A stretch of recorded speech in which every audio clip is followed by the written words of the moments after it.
Ayas Anthony. Player now for some time now. As a player no over the weekend Ayas game on boy no or excusing no from Ayas team no. Yes.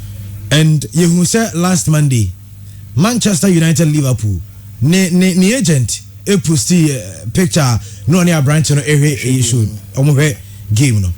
And just enwanyumre mesako hu ni Instagram comment on our branch friend Lisandro Martinez. No mo ye teammates our Ayas. Lisandro abo game na we man you edin kunima obe posti about the game. A branch friend Anthony and so share comment e was here. It looks like the player is desperate to move. Of course, Andy, first of all, Yana Yankopon say, Sadia Chena, Yenda Pure 95.7 at Tifo, Yana say, said Omoje Benomuti show. No, players get to certain stages in life. Andy, do be actually say, and Yama Bitimiakuyi on Abrabum. But the fact of the matter is that, personally, I believe, sir, in as much as you would want to live to the next stage or a new chapter of your life, making sure, sir, on say what because baby, how can you don't know what is going to happen? Yeah. A player like Hakim Ziyech was at Ayas and the performances ne koyi the mano o movie at the bar Chelsea or bar Chelsea the Neyman said koyi as expected. The first season wasn't bad, but after that subsequently Neyman said yet said na Chelsea supporters no any more with the game next a be expected today. Ayas I ready say onya Hakim Ziyech or sign super. So best fan back because her qualities are granted the processing how good he was when he was with their club. Certainly if you say a Chelsea platform no nebia or buy an environment and then one or two things in tea and man ko ye by man giving the opportunity nasa or science over back to Ayasa. They believe how good he was when he was in the club no certainly obetimi so asaya baba be performing if he gets the opportunity to come back. But so a player not so decided to free club more. Hakim Ziyech, Ayas might want him back because of how he left the club. Yeah. And on the ham based on Anthony Diano, you were a player. Unya Manchester United, Albert. Yes. But don't forget, sir, the club we are talking about now, Ajax, a club on our platform. I'm in the Manchester United and whom. And the Oba Ajax, no. You felt based on the talent you have, you need a platform a bit to me to watch it. Today, I asked to me as I did now. If we are saying quality, Manchester United eba, omo baba be pew. And what decided say, oh, me my training. He goes to the extent say, to me absent him from training, just because we shown a displeasure to the club. Say the Man United baba be fan anombe jana manako. Or say psychologically on your sound. Why is he not sound? If you are a player not our contract with Ayasa, you should always be focused. You should always be sound. So Ayasa be decided. Say. Enunti ena meja wa mawako anopana mete say na your story be about unity elements. Yeah. Leicester are ready say sika no mpo na o mabono. O ma ready so mo bete so. Based on the relationship with the player. Anyhow good he has been, anyhow comporting in this transfer window even though he wants to leave. Yeah, I feel like two players. Wesley Fofana now he's training with the under 23 because also show attitude be yes. If you get a manager or you're stubborn, obetimi asay your career. Aka contract 1 year, aka 2 years. What if the manager decides say, okay, yeah my uncle, you know what contract? Manager ni si we here. Also si chinchina obeko. Club ni penny for na say okay, any atena. So si chinchina obeko I know what contract. We would have to part ways mutually. Yen you be decide say you be tongue because you see how she enter. So we are going to decide we won't sell you. Tena say born na home out there tena 2 years and you be to can tena bench. At the end of the day, who loses? Be rusty. So you're inactive for 2 solid years, Again, a Chester club will be all common. You are going to get a club, but maybe at that big club now, after 2 years of inactivity, now I'm and these things the players do, Andy. Coach be our work club, coach or her. Yeah. I remember Osman Dembele and Borussia Dortmund. The same situation happened. Me go training, me better be free on them, me more club and a whole lot of things. The same way, and about Manchester United and that's about 3 years, 4 years, 5 years. That's a Real Madrid bigger than Manchester United. It decided to power. You are going to show the same attitude to the Manchester United family. The coaches that wants your signature. I'm believing with talent and quality. They are also watching what is happening in that particular club. It's for Anthony there. Andy Ebrani Yaboko Yanim. It is a player and the person time and also not a person or anymore. Fine, many player and a happening. But I was so who quite out the befaso. Now, if you were Timmy Ako. And on an American Leicester City, and upon our story, you were talking about unity elements. Leicester already says, Cannon Pono Mabono. Say, us down to me. I'm about this kind of someone where San say, player not comporting who ye. But Wesley Fofana, ye trainer so to see only you team and a training. Because of Subai being misconduct, being Yamabia what dynasty, just because you want to leave the club. And for me, I believe, say, in as much as say Anthony Ba Manchester United, he has the quality and no doubt. Abante Nache, send the modern mono was show, and based on Lisandro Martinez, don't forget that these players are friends. Yeah, they are going to talk. So Utie Casemiro, also one of the people that played a role in the coming to Manchester United was Rafael Varane. Yeah. So there is always that kind of relationship. Menena boda, enti baby or one of them say me call him dia.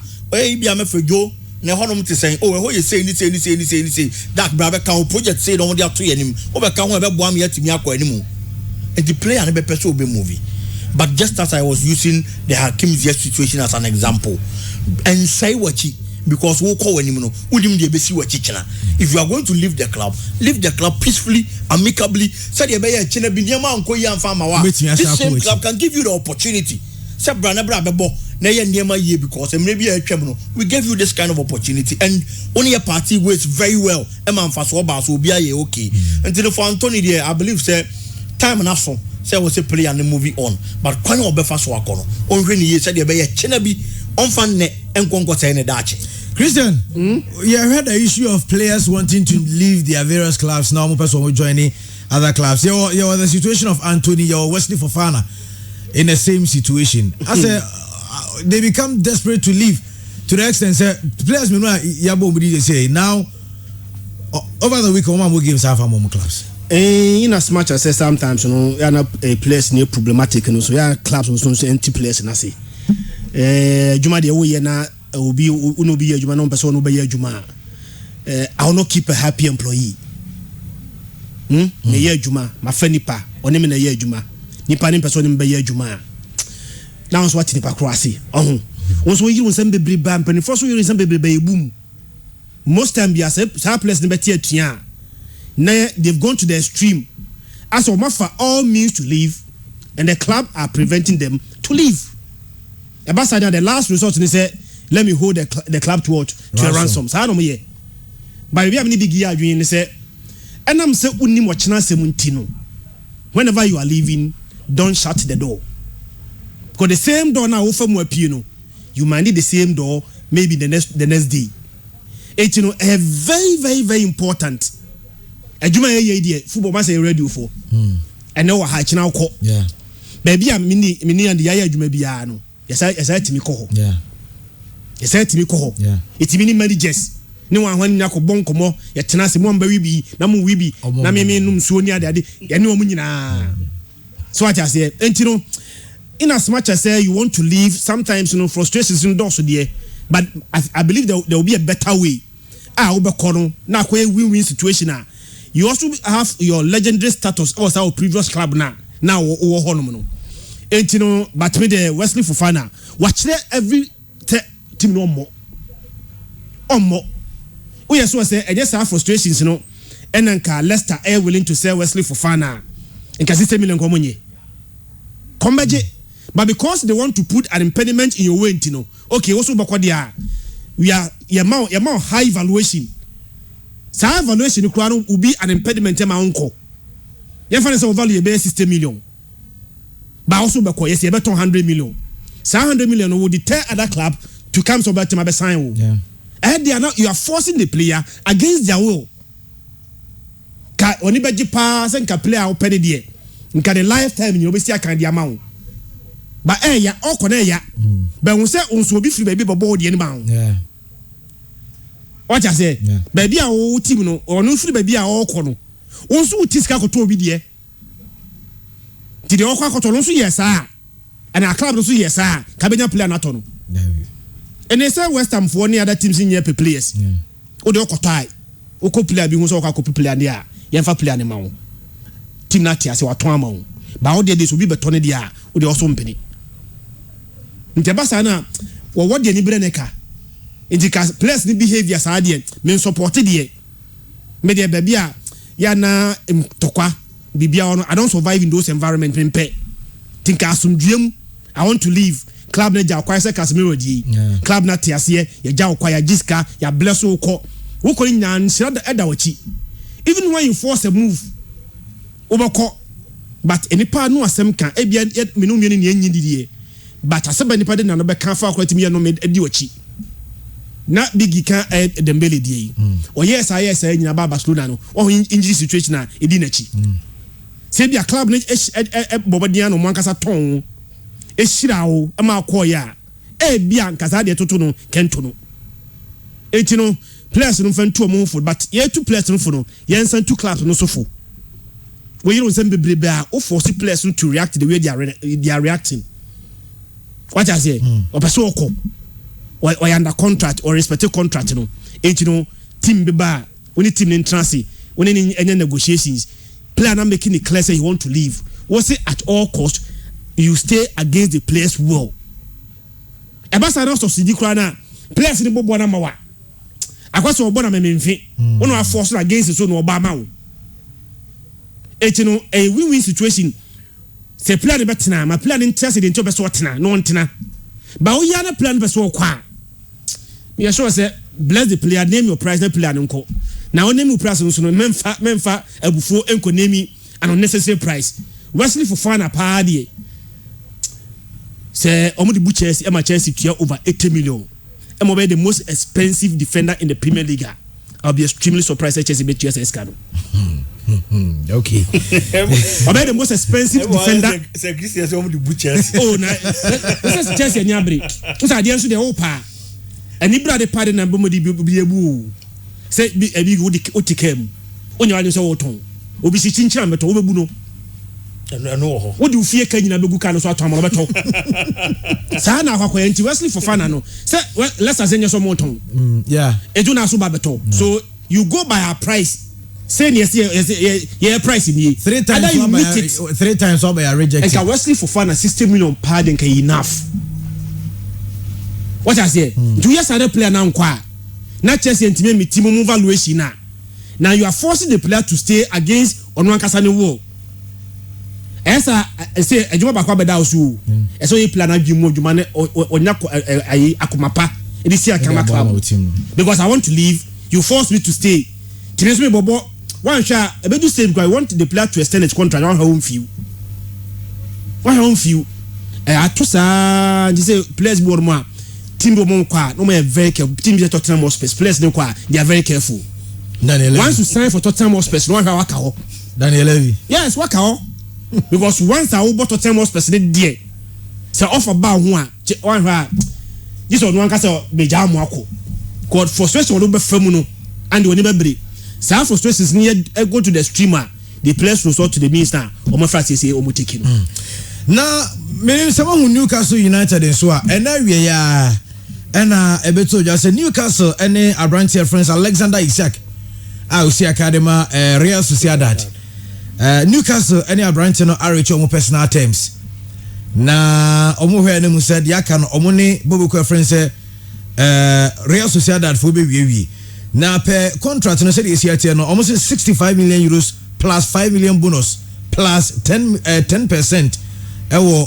future resale. And Newcastle are also making incursions almost on every. And minimum say Newcastle start transfer market to Newcastle change of ownership buy no. Now they don't hear them say omo run market no heavy. I can say some big name players any day and can Cristiano Ronaldo better away. Oh then can Newcastle akofa any day but as a omo kono on the low but quality. And first of all, I mentioned here from say this is one of the reasons my Premier League, always very competitive, strong. I say I am not disrespecting any other league, but the fact of the matter is that Oko Germany, Oben say Bayern Munich, Honum, team of Bayern Munich, Kakai Borussia Dortmund. Yeah. But even with that, only Bayern Munich Gabenesson. Yeah. Oko Spain, Barca, Real Madrid. First no Bianca Valencia namu Juana Sevilla Namu, Siciana Atletico Madrid Baba make us a third force in the Spanish La Liga. But even with that, the gap between that of Barcelona, Real Madrid, and Atletico Madrid, no, that huge that when they decide say, yeah, better player, not a Madrid, Barca, and I top player we are. There is no way Atletico Madrid a bit me so also pray for that player. Oko France, the same thing with Paris Saint-Germain. But when you go to England, it was the top four. Akasifo, of course, gradually a movie from top 4 no ababa be the top 6 or else our top 6 in Zuzuria. Apart from that, even teams no middle table teams in the camp no etimi echo to the extent to say almost so for certain players edi ababa be shemna almost so aye adwuma edi ama these clubs enti ebe den so obo hu say bia obi ti say bia Sevilla no ene ebia meka say Nice bi and then ebia Lazio bi say ono no ebe ba bi na obaba be fa player bi ameka so wodi kakra but the Premier League clubs, even the middle table teams, ebe timi akono akwa top player anka team kese minya na ne quality tin kono so bepe no de na baba be shem obetimi akọ Scotland no akọ top best player no de na baba be shem. Alexander Isak we are talking about one player at the start of the season time ana Arsenal na dream say obepe striker no. He was one of the names and in Arsenal table. So yeah, he's a very good striker. Last weekend, he has the quality. Given the opportunity, he's going to play and then play well. Yeah, only share one goal in the area also. And you know, based on the quality, there were bigger clubs and coming on the signature. Today, we are talking about a club our sign, and it is not even a top 6 club in the Premier League. In Newcastle and our science are player. And there is always that kind of competition. Premier League anymore. Newcastle, I believe, say in as much as investment and also much changing hands when it comes to the ownership. It will be expected and come over top big, I believe they still want to tread cautiously. Companies be eba krumanum say no muyibo. Bonana omu, they wanted to compare themselves with certain companies. Okay. America so matches Premier League, La Liga, over these years consistently. Almost buy no much yet or muyibo ni bino. Almost yet to right to Premier League anymore. They wanted to compete with these people. Almost to right, now almost subscription sika for the month. No matter so. Any amount for. Almost to no amount for patronize it. But don't know we said that's how they affect you within. Okay. Today, as we speak, companies trade by yes, I didn't know. No we trouble that no. And that's to Premier League, La Liga, wine. Emma Yagusu Tiamanly bills at the moment matches more. It is over. Not so decided to Sikaba Baby Rock Club anymore. Now I'm planning 1 year strategical. Maybe you say you are going to be competing with Manchester, Bayern Munich, Real Madrid, Barcelona, no many idea. Forgetting that they've been consistent over the years in the market. That strategically they are better than you. A 2 year argument say the Omo beton to Ube Tobia. A baby has a Ube Kofia Kwakusu, but I don't know that to and I so. Babigi, on Newcastle for Ines Muska. Me sure some bit mini city any class in your competition. But there's financial fair play. That is why untiming confess care from Bobontin and Van Koto player. So first you need to build your fan base. I say ultimate club regenetisika. Now ukota after intimate question why you are spending that much. Okay. Say Sky different Bontin backward that they are so much weight say they can compete with Man City for almost but Europe because there's financial fair play no. So why you very careful and for team no and build your own fan base. I'm here say team na kasa team genetisika. Now you are course one confess care from Bontin be run the club now. You'll be dealt with. So what they do is say kakanga kra unso man kasa betimi the sponsorship be from Bontin be rewrem kakanga kasa na e build sikasemo a. So it will get to a point that team na be team generate so much fans say obetimi to play beyond pebia. Sana Man City here. Some of the sponsorship now don't believe it here because we believe say those were inflated prices. Almost that. And I'm sure said they will find the same means. So let's go and find some sponsorship, bring it to the club, inflate some of these sponsorship prices, then make sure the club like I said I get this amount of money. What they call kotodia, then there's no financial fair play with you. So they are so much race on which compete with Man City, even PSG. Okay. Because almost can. I just say can he made mention of a strategy. Say Man City buying they were being strategic. Yeah. That was what I was talking about. At this point, and I said, why are you strategic? Now, so who decided all the whole clubs way. Now, no more prayer. You are going to be laughing at the wrong side of your mouth. Paris Saint-Germain to me, she share Juma to the stand say, yeah, the sponsorship, Sika say na Otia. But before you realize, now you're the same owners of Paris Saint-Germain, and Aquacofa will be free kata. And when the Ababa be team, you need to get your strategies right. Of course. Football, it is a politics too. Yeah, they are doing it. To the upper way, man, who bear 1 year. Company bit my sponsor Newcastle. If you know, one bill £200,000 a year. We may company, no one casa company, and on my for me, no the sponsor club, no the says cano, a piafem. The best club and casa, agility scar, on the show. 1 year is not the BTFF. Of course, 1 year is now we have a rich owner. Yakoro Hodges Kadiaba, UEFA will not allow it. So you need to be very smart. And also, their smart way of dealing with me, from Lano who Abraham running to Ghana has a baby. But people work around the law and survive within the law. And Timrani say there's financial fair play. You spend as much as you earn. So let's find a way of earning much and spend that much. Okay. How are they going to earn that much? Yanka say Mpekulu being first sponsorship.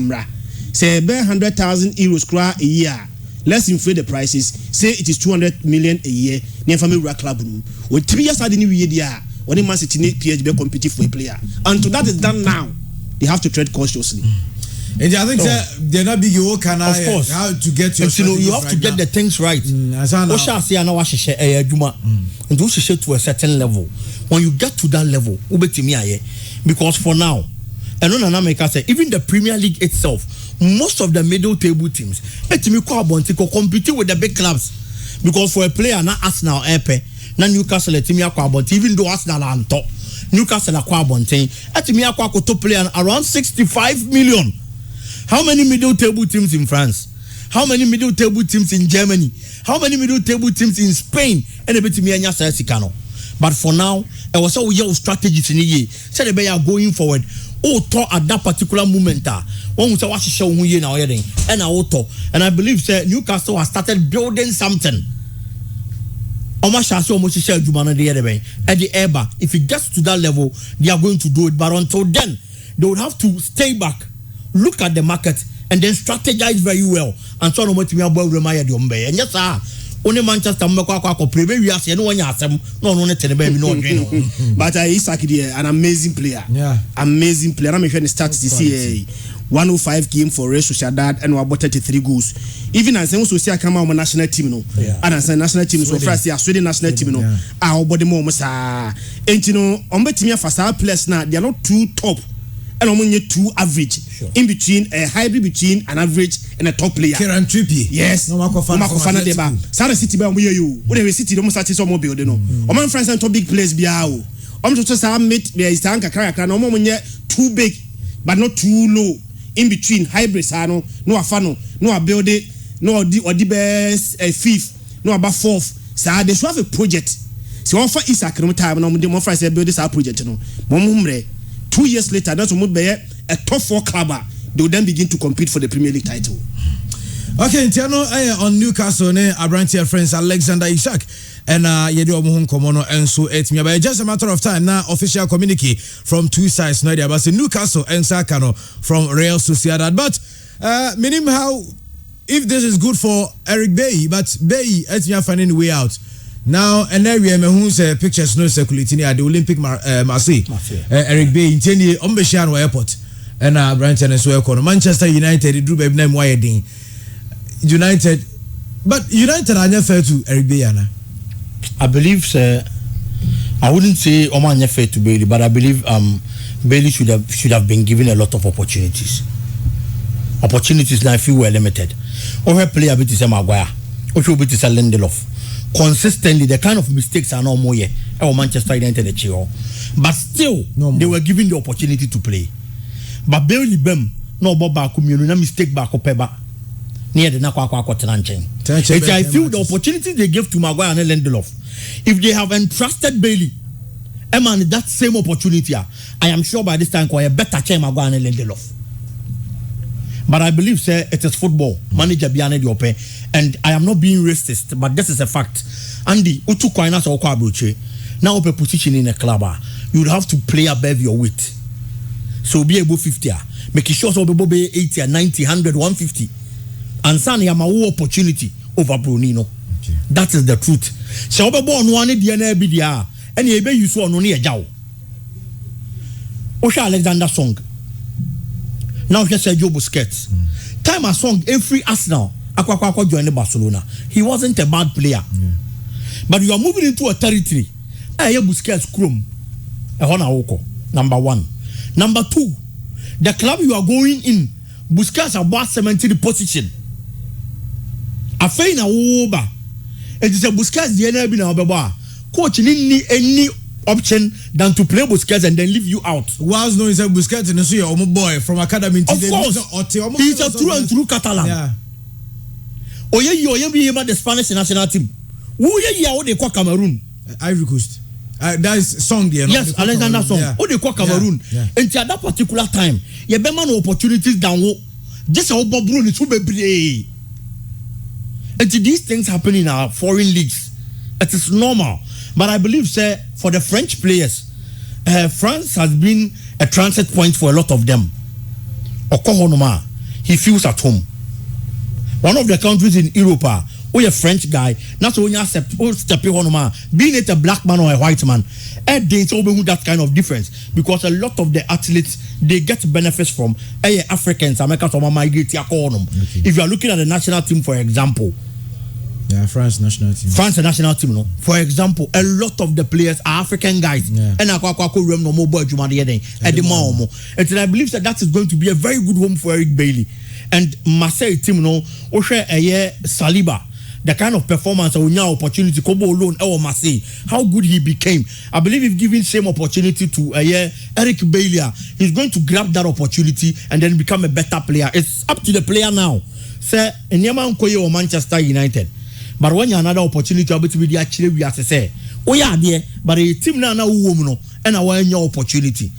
Time in the we are saying you obey me, no more be a home some fast. Reason Kakrabi on Bay, the right decision I'm not taking. Obo behind Maguire, Wiki behind Koyi, Marcella, the flowing corner ball. What I say, Maguire at 19, you can find Lisandro Martinez Ababa ahead of you. Yeah, catch was saying the pecking order would have bear third to a large extent be crowd fourth. And she said, Arsenal fit the first choice, second choice, third choice, be do the fourth choice. No, one way whole season, unya even a single game more. Unya a single game more. Adabakwa Amwa Bailey, so they said, Oba Manchester no injury, a honey papa. The Kai pass Manchester Kofani fee, a spin by Villarreal, pa ni Basa Nishia. Performance of the Bemano now is so amazing to watch. So the expectation on Bailey now is so high. But he came to Manchester United and injury limited Kakra. Players so there say corner injury and they call off. No people bono boni year to get back your position is very, very, very difficult. And a Manchester where me also say many big bad say it got to a point now no many so much trust in him. Because I won't trust so much trust in him one. Argentina Maguire bought a bad game 1, 2, 3. He will still play the fourth game. What I say, yeah. Maguire and Koyo, but Bailey a centre back. But Maguire boy no boy. Still are good enough to start ahead of El Big Didia. That is he has no place in Manchester United. The Maguire both way in a week. Not the following week. While still good enough to play ahead of you there. Then you are very terrible at Manchester United. So seek a Ubono elsewhere. Me sure says or call France what they are. Also what they me sure say playing time will be guaranteed. Are there board say also one can walk up. And can walk up here there. And can we expect every African player there as an Africans there? You will expect all our players then come very active before they go World Cup. No? Yeah. But fortunately for him, so no team World Cup. So maybe a bit for time they at me adapt Accra or France in there. But for playing time on Kwa there, the Manchester actually no say Maguire ni ho, Lisandro Martinez aba, National Union be more there. Say Varane, Maguire, Lisandro Martinez. Sometimes say Diego Dalot bobo a centre back. Now to no be more there. one hwe Carabao Cup kro nya bi mo one Phil Jones na bo achiro ho say the bench captains anti so playing time so dia no answer oboko baby oboko nsu dem yeso say jiso ka so omo anye so yare di obobo ma say omo lusu Saliba nti probably omo here another center back. Okay, yamra fie ne ento aso Pure 95.7 Pure Afternoon Sports and I was so eguso uche na fisem yen sha sem fan free Accra Great Olympics aswe na Accra Great Olympics Oluwa Commodore akasa ediafa abrantia friends Maxwell Abeku enra wi say ya ena na make abrantia ni Twitter or the ba wonten say on Olympics tinton time omo twetwem na yenti Oluwa Commodore on abrantia friends Maxwell Abeku contract no I aspire to Olympics. So we ball Ghana local transfer. This Olympics are about the point. So call outside there free. Me think this sign amount there. Say ampa. They say in his contract no. The ball Ghana there. They say my first offer. They am to me. I'm saying no to me happen. And according to Oluwa Commodore, Osidi onim and say Maxwell Abeku enra make us a big na wo ka say omo be ka player na dey also no Ghana akwade nko mo bobiu sure obebo ball as amana na opeso oko nti ena Oluwa Commodore ka say onu de onyi ni say player na sign any contract for any club in Ghana said na yes say teno na BYT ka say hard to focus ade no also onyi ni sa na say sakra na beba enka player no also more Olympics mum first offer na so mo intimia but me kai say Saint or say enran so in an interview ka say normally player no in negotiation table and a player no so one accept you but Kwame Oparado enso kasa de ma heartful now mo bi so Opare say Opare you say abrantia friends say Maxwell Abeku imagine no e dey free Olympics say we be sign dey am no kro be dey at the end of the at the end of the period, Yavan said we are looking at between now and the end of the week. Abeku the two job we are doing. So we cannot go and still Abeku because football near the rules and regulations. I must say, has full supporters there. We are all happy with the kind of registration that this is because it is one of the best. Eno kasama for Edema Accra for Kwame Oparado area ten. Kemanfa we sound so now mo bizane say and now our G6 mo first game against Mediama and Kofa blast them papa say mo ko use Ara say the ko boss game na against Brekum Chelsea and Musa the Ara say the akoba na no ana Michel Papa Obara Isaku Obara Benjamin Nanaya goalkeeper Obara and Isaku Obara. If we are looking at players now a build team for the future say now let us look at the team and who will be very much convinced that we stay in the team and as want to stay near Marco Lone and not any other thing. What have we done now? If we have Nanaya who has been with Hartlepool for some period now, I'm using the goalkeeper as a typical example. He has been with Hartlepool for a period now. Now say you try Nanaya, let's say you register near the local Africa. Not say 24. But if you are in Empire, Cabrochi near one near Bacate, Daniel 17, 18, 16 years with the Michiman ye. And the baby Mamu had the say, Walaki and ye, you for entry, you were attack with Adata, right? You Ben Mensa, and you were Daniel, one number one. It is the head coach who determines. And it is the goalkeeper trainer who determines. It is determined by the approach of every game by a back of more forward a 5. Who be head coach who say or China Yannick or Philly say what we are going to do now with my age man. You have to be able to do it. Say they do may I better say Konakoya Jumano now for point to be near Jumana. That is not how to do. We prepare everybody for a battle anytime.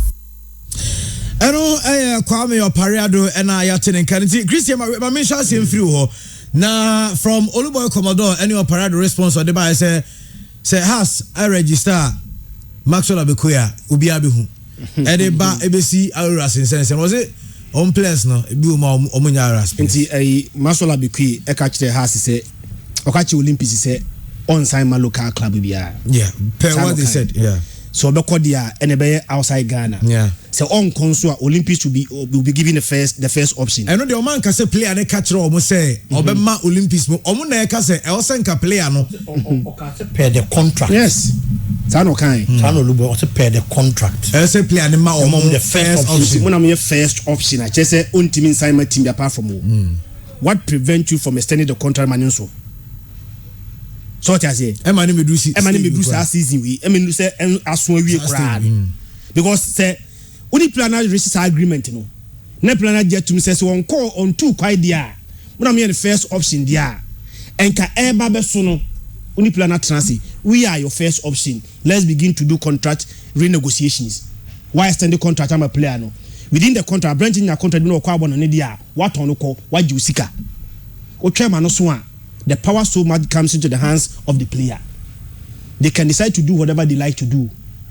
Obesa ma house untimi nya foko untimi nya hwe huh you see I only contract only anything to do whatsoever I want in them contract na so what chairman na so obey free player there ya ne say oko house no unya ka play free I'm saying the how Olympics imagine think Olympics extend the contract e ma branty e na so e na house kura e tona Oli benya kakra. Yeah. And how Olympics. No.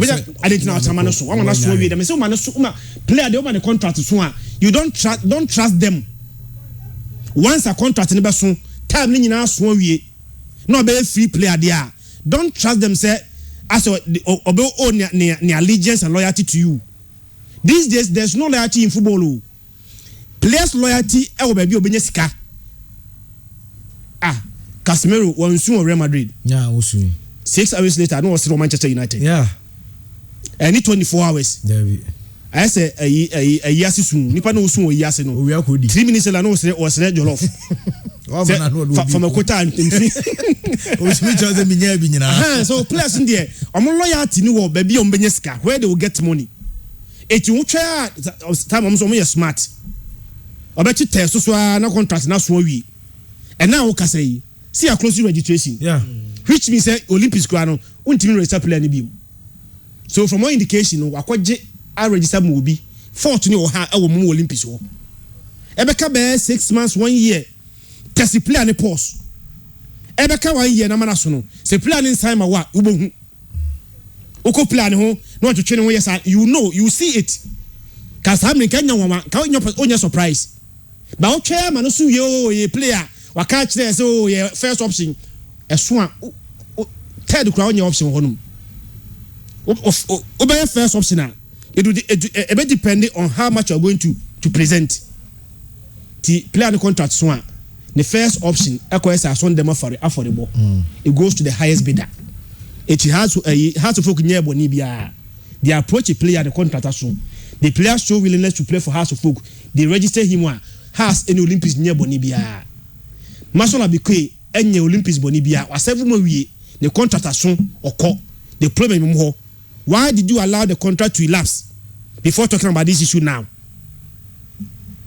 it's the problem big brother and first of all na Oluboy Commodore can about a contract extension and now me kan and so me san akabium Andy Maxwell Abekwe at one no Olympics for no were waiting and Cabran and extending the contract and out yes into say or so more percent cabo any extended contract no among cast or manenko but extend the contract and not common negotiate on behalf of the player no more tone player no worker card at the account and about also they are going to include onward transfer into after what just signing on the player need to go and also join any other club or better than for so the other at the account if you are not an uncle mope and a player needs to feel say Kasim Razak na captain I can't contract 2 months has to focus on better player I can't contract 2 months has to focus on better Omuntia say Olympics being and also be 100,000 per year 100,000 old cities new cities which is old cities 1 billion okay player can contract 2 months also be 100,000 if it is so I am using the if clause okay say yes an etia imagine someone so be extending the contract by 1 year poor Kasim Razak we are talking about is a defensive midfielder and you Maxwell Abekwe now or yes striker no or extending the contract by a year poor defensive midfielder can 2 months also be 1 billion na me amekwa kwakwa go me bo danger defensive midfielder me extend 1 year crank say na be has to folk e dia de yan ka say ma won kono ebe wiase no na wo ne ye na kyerɛ sɛ wo ma ne nkɔ etu ɔno wɔte wɔnom no kwan na ɔde Kasim Razak nam so no or a player already and now me catch that the boys are not being paid. Maxwell Abekweni ni nua Samuel Achikwe yentu omuka omuti omunim contract omuni omu eno an say your contract ye bomo Olympics there is no salary e ho ani pay incentives bonus kakra bi monje because omu na ba ko ye board member on the omu ba team nim it is such a player do you think that the contract wu a obetra say me extend it na me san so ntina team nim biem eyenka ye na Maxwell Abekweni bo omu no me Samuel Achikwe if they don't give him a better contract any salary onu so ni dey wu a all extended that same as Razak Kasim. Yes, boys now for omo adwen omo didi omo ho nkomo at Olympics enye very careful enye sa football now wo ye yes who see adwen a lot of the players oba for na so ka che say money scar the player is okay on a platform he believes in his talent ojidi so obonko ade obi ba be tonako and football career no eto da Ghana hanum say it is built based on hope me when that's what meaning ball ne ball etu do so ntua me kakrampa ma me fa komo mo ball no ebia 2 years 3 years team kase bi be hu de wo memu no ba be fa me and that is the situation of Great Olympics now eti kwara ni nyina yo ma dwen say ya de komani bra ball na ba be do stage way na se sika kakra ba ye ho a there is no way say e be ma wo Olympics when yes because platform keke na de ma ye bo wan tua ye ka Olympics international no one sure how they are dealing with the players. Say more. It's most of your club administrators and Andy. Omudu sign a bobo Ghana hati. Ask yourself. Your club administrators ne wo krom hanom. Omudu sign. And omuma almost one person bobo no mom bobo Ghana. They know the kind of treatment of them conform FM. As the club administrator be Ghana na the backers of bobo quickly know that the club chiri. So nkonko bobo because when you tell what chilling crofo ma komo ha o kum ni pama e o kroma nto mo bi ma me kum ne ba etu anonko hu die etu aduam that is the kind of football I run with kroma no say at the Olympics what na say am a player and contract who first option whatever you are talking about contract na who say contract of person kwa ye na first option no the contract you are talking about is not valid enya adwuma contract, the whole contract is not valid. You are not talking about a clause in the contract. Contract name when you and the clause na beka want them. Cremona munso de ne ko wo gire ni buta ho. The club administrators no mun chance no mun nya niam yi. The players they are handling e nkro format so mo mana. Mate, I begin out in a kind of Queen's Gate Bar and Restaurant. I see a Frobra. It's a cost of holding day or bar and restaurant. Be a episode, you know, the cocktail bar and so a yedma na eba luka any continental.